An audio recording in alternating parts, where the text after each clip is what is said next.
Every beginner learns about the simple moving average. Most then discover the exponential moving average. But very few make it to the whole moving average.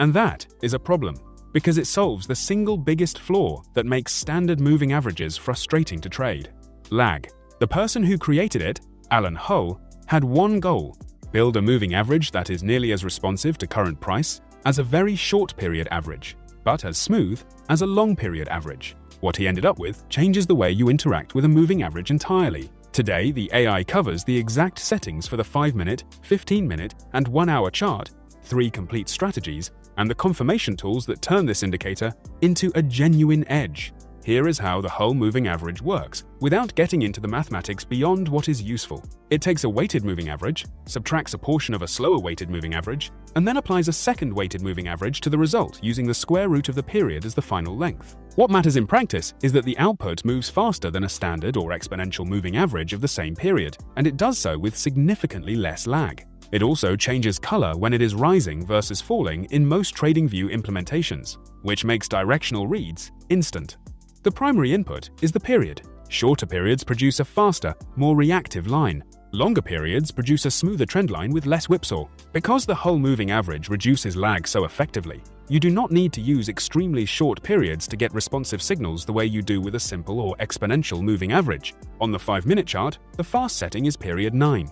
At period 9, the whole moving average tracks price closely on the 5-minute and gives early slope changes, the indicator curving from downward to upward before the price makes a visible directional move. This is the core edge of the whole moving average over standard moving averages.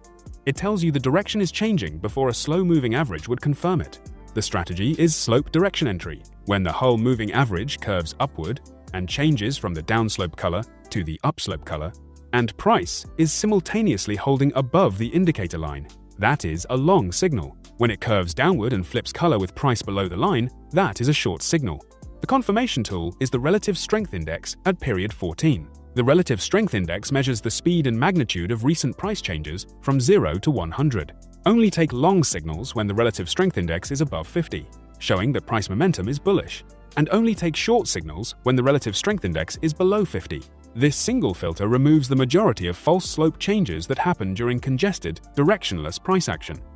The second 5-minute setting is period 14, slightly smoother than 9, slightly fewer signals, slightly higher reliability per signal. Use 14 on the 5-minute when you are in a session with moderate volatility. Not a screaming trend day, but not a dead choppy day either. The 9-period line gives you an edge during momentum days. The 14-period line gives you an edge when the market is moving with direction, but not aggressively. On the 15-minute chart, use period 20. At period 20 on the 15-minute, the whole moving average acts as a dynamic trend identifier, smoothing out enough noise to give a clear directional read while remaining responsive enough to catch trend changes before they are obvious to everyone. The strategy is price cross with slope confirmation.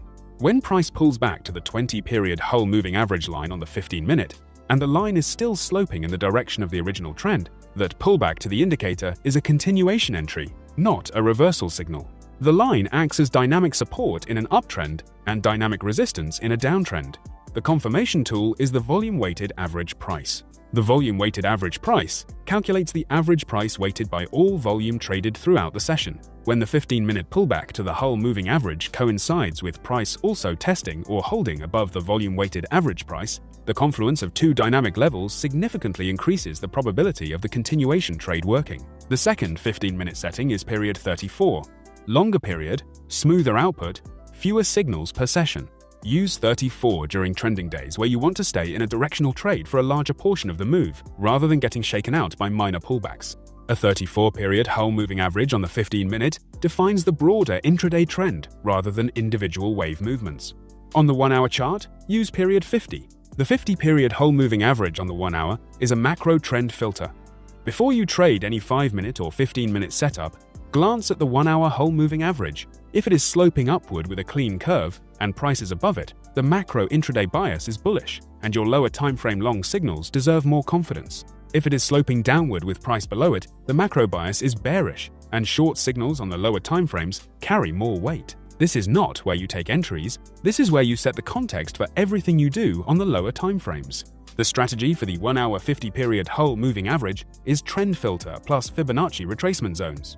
When the 1-hour line is sloping up, Pull the Fibonacci retracement tool, which divides a price move into mathematically significant levels at roughly 38, 50, and 62% of the total move from the most recent swing low to swing high. Look for price to retrace to the 38 or 50% Fibonacci level, while the 1-hour Hull moving average continues to slope upward. That alignment produces high probability continuation long entries on the 15-minute chart.